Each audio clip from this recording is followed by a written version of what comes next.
Olá pessoal, bom dia, boa tarde ou boa noite. Aqui quem está falando é o professor Tiago Romão. Nós vamos dar início hoje no nosso conteúdo, da aula 2 de produção estoque 1 com a abordagem em administração da produção, tá? Se você está chegando por hoje aqui no meu canal, seja bem-vindo, tá? Se inscreva, ativa o sininho, fica à vontade para poder você assistir os vídeos. Esse aqui é a aula 2, referente ao conteúdo da Escola Técnica Mônaco, do módulo Produção Estoque 1, para os alunos do Técnico e Administração. Nós temos um vídeo anterior, que eu vou deixar o card aparecendo para vocês aí, que é a aula 1 desse mesmo módulo, ok? Então, vamos lá. Bom, pessoal, então, na semana passada, no vídeo anterior, eu finalizei ali falando sobre aqueles 5 objetivos, de desempenho. Não sei se vocês vão lembrar. E aí, o que acontece? A gente agora vai falar um pouquinho sobre o conflito de trade-off entre esses objetivos de desempenho dentro da organização. Vamos lembrar rapidamente quais eram esses objetivos. A gente tinha lá, por exemplo, o aspecto de qualidade. Nós tínhamos também ali o aspecto de rapidez, a própria situação de confiabilidade, tá? De flexibilidade e também de custo. Então, cada um desses eram os objetivos de desempenho, que nós retratamos no final do conteúdo da aula anterior. E aí é uma coisa interessante que quando a gente está tratando de trade-off, é quando a gente está fazendo uma escolha entre uma determinada situação, mas nesse caso aqui, quando eu escolho, por exemplo, um determinado objetivo em detrimento do outro, por exemplo. Então, assim, um objetivo de desempenho, a gente sabe que ele é necessário, dentro de uma organização. Em alguns exemplos, quando eu melhoro a qualidade, eu aumento o custo. Então, a gente pode dizer que tem um trade-off que é entre qualidade e custo, por exemplo. Até botei um exemplo aqui, A rede McDonald's, ela opera com alto nível de padronização, ou seja, quando eu padronizo o processo, é óbvio que eu vou garantir a qualidade, porque eu vou manter um know-how, vou manter um processo definido, que ele vai seguir, ele vai ser direcionado dentro de um processo contínuo. E aí, obviamente, ela mantém a consistência dos produtos e dos serviços. Só que, em compensação disso, já que eu padronizo, eu não posso, teoricamente, flexibilizar, ou seja, personalizar tanto de acordo com as preferências do cliente. Então, há uma analogia, há um pensamento de trade-off, que acaba sendo uma gangorra. Quando eu opto por uma quantidade em um determinado momento, eu vou gerar uma oposição a esse outro objetivo que também estaria sendo avaliado, ok? Então, esse é o termo de trade-off. Aí a gente entra em medidas e avaliação de desempenho, tá? Nessas medidas e avaliação de desempenho, não basta para o gerente de operações identificar e priorizar os objetivos de desempenho. Então, ele tem que estabelecer, tá aqui, ele tem que estabelecer os padrões a ser alcançado e planejar as ações necessárias para poder atingir, tá? E aí, quando você coloca em prática todo esse processo definido, é óbvio que você precisa ter um processo de controle ou um monitoramento desse desempenho, tá? E aí o próprio Slake, ele define que medida de desempenho como um processo de qualificar ou também quantificar a ação, ou seja, através de uma medida, Então, tem uma relação com mensurar. Eu vou mensurar o quê? Por exemplo, um determinado resultado, ok? Nesse sentido, o desempenho aqui, ele tem um aspecto relacionado aos 5 objetivos de desempenho que foram pré-estabelecidos. Então, cada um desses 5 objetivos, eles podem ser desdobrados ou mensurados, de acordo com o indicador que a organização vai estabelecer, tá? E aí, por exemplo, a gente vai identificar aqui que existem alguns padrões de desempenho. Dentro desses padrões, podemos assim dizer, né, existem alguns tipos de padrões. E padrão nada mais é do que referência que você tem. Por exemplo, você vai ter uma referência de acordo com o padrão que você define ou você traça, tá? Então vamos dar um exemplo de padrão. Um padrão histórico, que nem eu menciono aqui, ó, tá? A gente tem aqui, ó.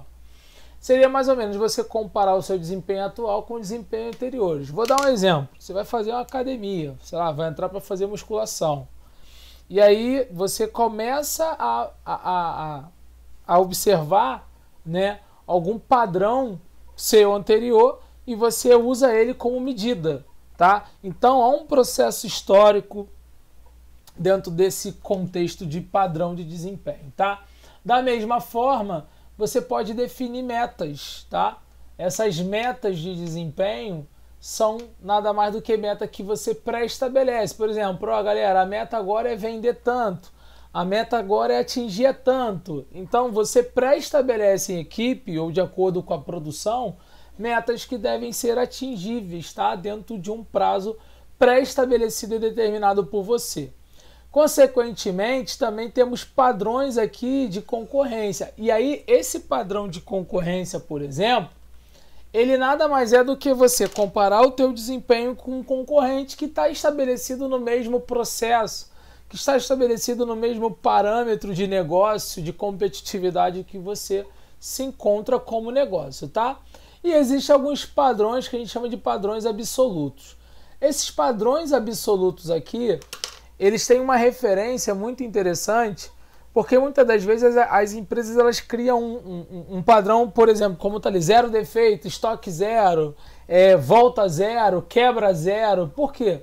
Na verdade, é um padrão que é difícil de você atingir, mas que você promove numa margem, né, de variância, podemos assim dizer, a quase alcançá-lo, porque você vai manter um padrão de melhoria. E aí quando a gente fala, até tá aqui, ó, melhoria constante, tá? Um processo de melhoria constante, tem um método, né, que vocês vão ver em qualidade, que é o método Kaizen, tá? Que ele aborda sobre o processo de melhoria contínua, tá? Que também tem relação com constante, ok?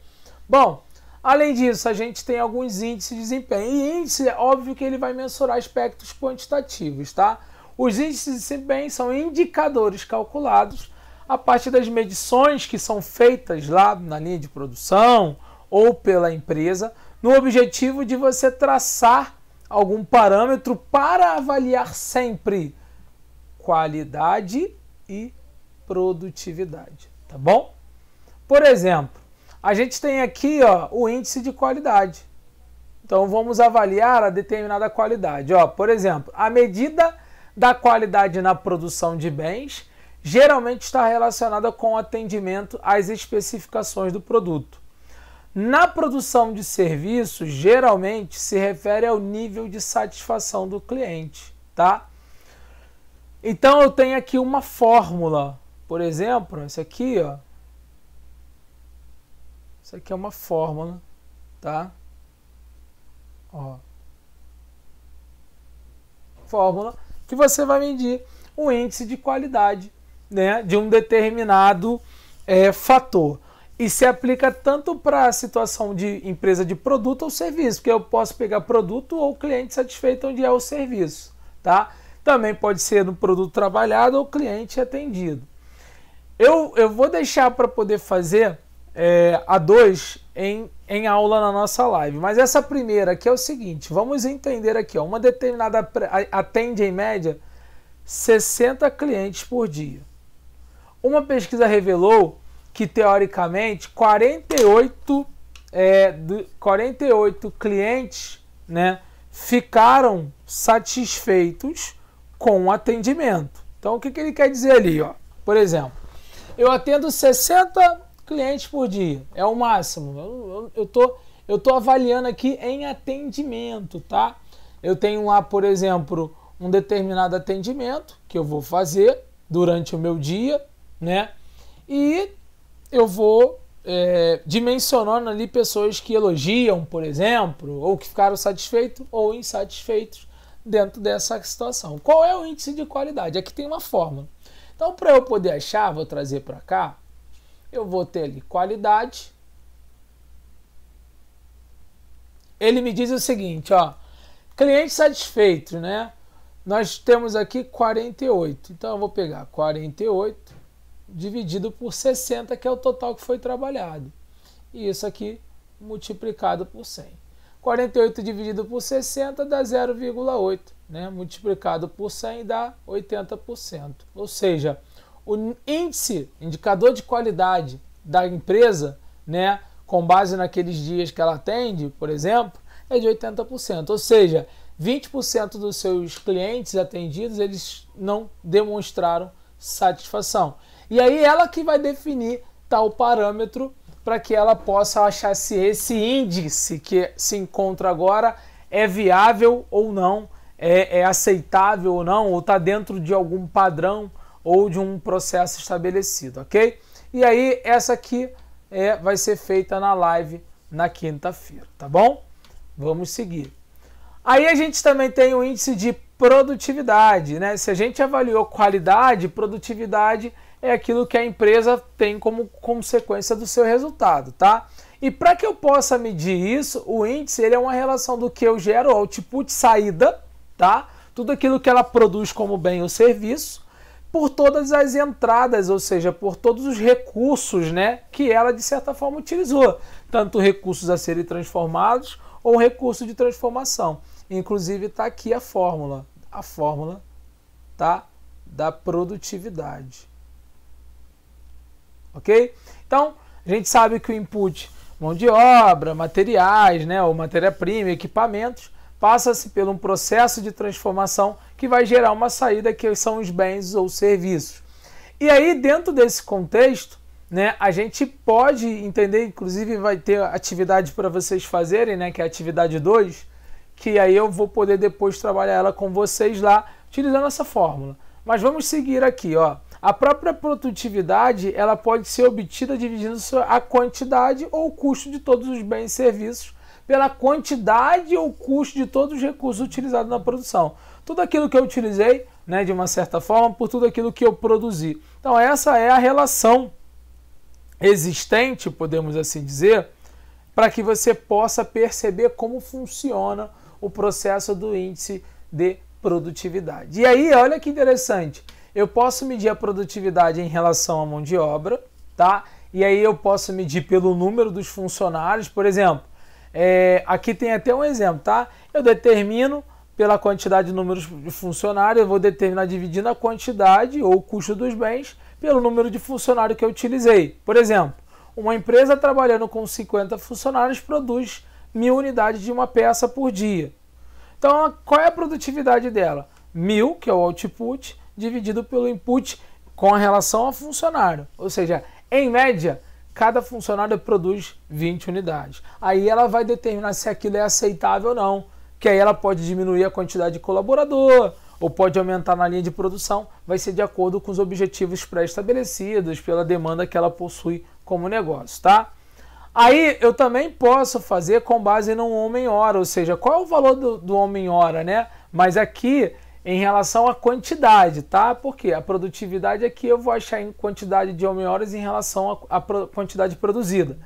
Pegando o mesmo exemplo daquela empresa que produz 1000 unidades, né? E tem 50 funcionários, imaginemos eles trabalhando durante 8 horas por dia, ou seja, durante 8 horas por dia, esses 50 funcionários produzindo essas 1000 unidades. Eu vou pegar essas 1000 unidades, vou dividir pelo input, que é as 8 horas, vezes esses 50 funcionários, vai ser 1000 dividido por 400 homem-hora, ou seja, significa que cada homem-hora produz 2,5 unidades. Nessa soma total, se você perceber aí, a gente percebe que, em média, se é 2,5 horas e eu multiplicar isso vezes 8, vai me dar aquela quantidade de 20 unidades homem-dia, ok? Só para você ter uma noção, porque às vezes a empresa ela vai medir o custo do colaborador dela na sua produção. E aí, inclusive, com base nisso, a gente tem aqui, ó, o custo da mão de obra. O custo da mão de obra é o seguinte: eu tenho uma determinada produtividade, tá? E ela é determinada dividindo-se a quantidade ou custo dos bens e serviços obtidos pelo custo da mão de obra. Então, um exemplo aqui, ó, uma determinada empresa trabalhando com esses 50 funcionários durante um turno de 8 horas por dia, né, a um custo médio de R$5 por cada hora, ela produz essas 1000 unidades. Então, o que eu vou fazer? Ó, o output dividido por todo o input vai me dar aqui o valor, ó, a minha produtividade, o meu custo, para cada unidade produzida, de uma certa forma, eu gasto ali R$1, por exemplo. Tem uma relação dentro desse contexto, tá? Então, assim, meia unidade, ou seja, eu vou avaliar essa minha produtividade em relação ao meu custo relacionado à mão de obra, tá bom? E aí, eu também tenho como encontrar pela produtividade total, né? A produtividade total, ela é determinada, né, dividindo-se a quantidade ou custo dos bens e serviços obtidos, né, pelo custo de todos os recursos de entrada, ou seja, tudo que eu gastei por tudo que eu produzi dentro de um determinado período. Esse exemplo, inclusive, eu vou fazer na quinta-feira, né, com vocês lá, que é fazer nada mais, nada menos do que essa questão da produtividade em relação ao homem-hora, tá? Aqui, nesse caso, a gente tem uma empresa que ela fabrica caixas de embalagem, né? Ela possui 6 empregados, ou seja, 6 colaboradores, que eles trabalham 8 horas por dia e produzem 168 caixas diariamente. Qual é a produtividade em empresa homem-hora? Então, se ela te dá ali, eu vou pegar, obviamente, 168, que é o output, dividir por 6 vezes 8, e aí eu vou encontrar um determinado valor, e depois eu consigo responder a letra B aqui, se mudasse essa produtividade, tá bom? Tentem fazer, mas eu vou exemplificá-la na nossa live. Aí eu falo também sobre localização das empresas, ou seja, o objetivo de estudo aqui, nesse momento, é entendermos, ou seja, ou avaliar a melhor escolha de localização, tá? Por quê? Existem diversos atributos que devem ser considerados na hora de você escolher uma determinada localidade para instalar a sua empresa. É óbvio, a gente sabe muito bem disso, que muitas das vezes, quando a gente está falando de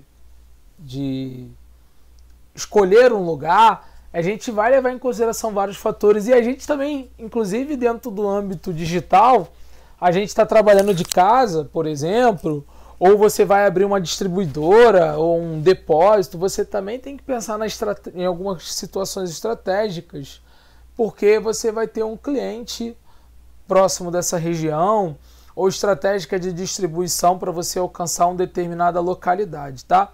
Isso deve ser considerado, isso deve ser pensado ao ponto de fazer com que você perceba, né, como a escolha da infraestrutura, a definição da infraestrutura, de uma certa forma, ela impacta no teu negócio. Porque assim, a localidade ela é central para um determinado tipo de empresa, principalmente quando a gente fala de fábrica, por exemplo, onde elas vão se instalar, porque elas vão gerar um produto, esse produto precisa ser distribuído. Então, há alguns fatores a se considerar, tá? E aí existe a situação a entender, eu mencionei inclusive isso numa outra aula, né? Na aula 1 do módulo 2 de produção estoque 2, que aborda lá a parte de custos, sobre essa relação das operações, que é o quê? A gente entende que dentro de uma operação nós temos uma cadeia de fornecedores e cadeia de clientes. E aí há um fornecimento, há um processo de distribuição aqui acontecendo, que isso vai impactar em como a empresa, de uma certa forma, ela aborda todo o seu processo produtivo, tá?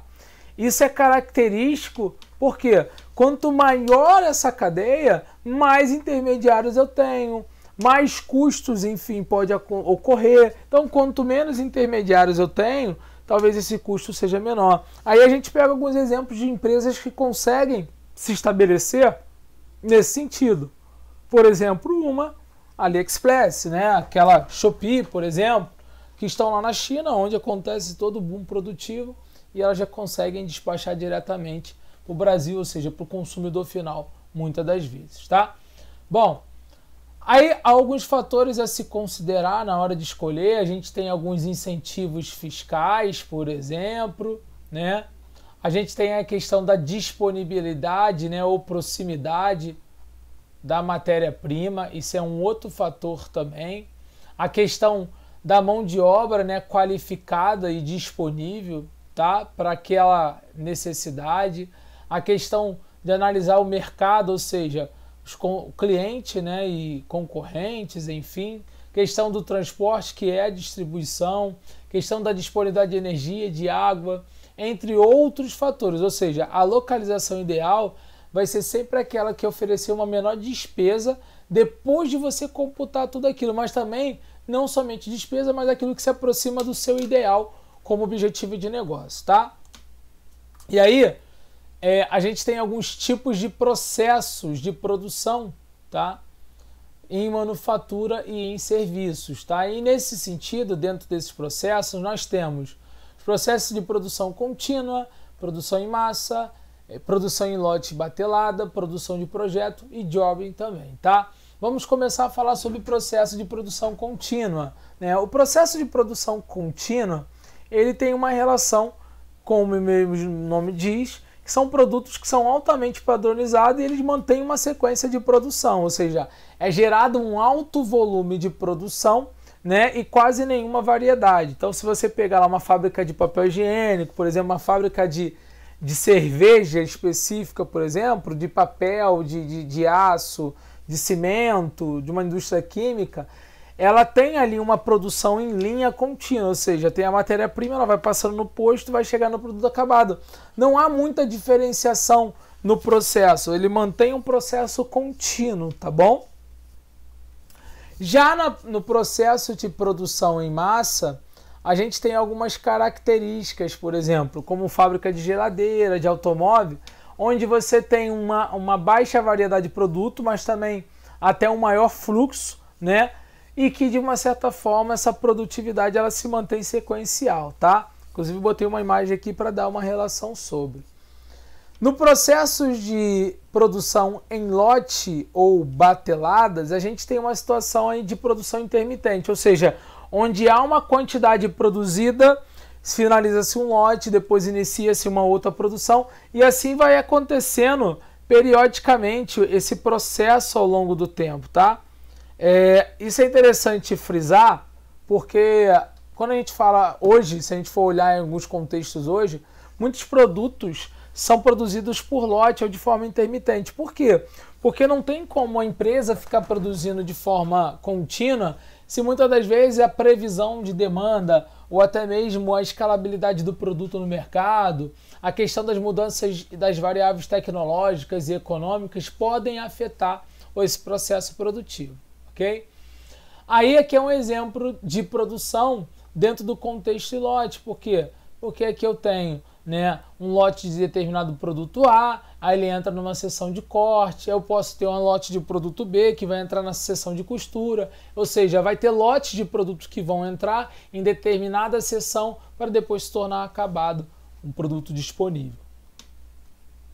Existe também os processos de produção de projeto. E aí é interessante frisar aqui nesse ponto que esse tipo de produção em projeto é o que a gente vê muito, porque assim, construir um prédio comercial, um prédio residencial, um navio, um avião, é um projeto que isso demanda tempo, mas ele tem um início, meio e fim, ou seja, eu vou construir uma plataforma de petróleo, vai ter um início, meio e fim, depois vai se findar esse projeto, tá bom? E aí a gente tem os processos de job, que tem até uma relação com o projeto, mas ele tem uma característica menor, uma dimensão menor. Então, por exemplo, um próprio costureiro, um alfaiate que vai construir ali uma determinada roupa, um marceneiro que vai fazer ali um determinado móvel pequeno, ele tem uma relação parecida com o projeto, mas é muito mais relacionada a jobbing, porque é um trabalho específico, que tem uma característica específica, que tem um curto menor, um prazo menor para ser atendido, tá bom? Aí aqui, para a gente poder finalizar, nós temos uma tabela que a gente demonstra o seguinte, em relação ao volume, que é a quantidade, a variedade, ao fluxo, a tecnologia, a mão de obra e o exemplo, né? Em relação a, né, a produção contínua, a produção em massa, a produção em lote ou batelada, em job ou em projeto. Ou seja, por exemplo, o volume em contínua e em massa é alto, já em projeto é baixo. A variedade do produto aqui é nenhuma, que já é grande, porque é personalizado ao consumidor. O fluxo é ininterrupto, ou seja, não para, aqui continua, aqui não. Não tem fluxo porque é de acordo com a demanda, tá? A tecnologia ela é mais inflexível aqui, por quê? Porque a produção ela é contínua, ela mantém uma automação, aqui já é o contrário. O processo de mão de obra que é pouco especializada porque é um maquinário, é uma automação, aqui não. Já depende de uma especialização, de um autoconhecimento, e aqui são os devidos exemplos de cada um desses processos, ok? Bom, galera, então é isso. Não, a gente ainda tem essa parte para finalizar aqui, que é a questão dos processos e serviços, tá? Que é o seguinte, os processos em serviços, a gente tem uma seguinte situação a se considerar. Já que produto ele gera um produto e vai sair, no serviço, a gente tem serviços profissionais que tem um baixo volume, mas uma alta variedade, que é o que a gente vê, por exemplo, consultor, advogado, arquiteto, né? Ele não tem um volume alto de fluxo de trabalho, mas ele tem uma variedade porque ele tem vários aspectos, vários tipos de clientes a atender, a se considerar. Já no conceito aqui do serviço em massa, é quando eu tenho um alto volume mais uma média variedade, que se aplica, por exemplo, no atendimento ao serviço público, no supermercado, ferrovia, né? É onde eu tenho um alto volume de pessoas e uma quase pouca variedade. E na loja de serviços, são lojas que têm médio volume mais média variedade, e ela tem um fluxo de serviços profissionais e atendimento ao público também, mesclado, tá? Então, galera, esse é o nosso conteúdo, nós vamos abordá-lo inclusive com aqueles exemplos de exercícios a realizar na próxima semana, na quinta-feira especificamente, em nossa live, ok? Então, desejo a vocês aí sucesso, tudo de bom, fiquem com Deus, um grande abraço e falou!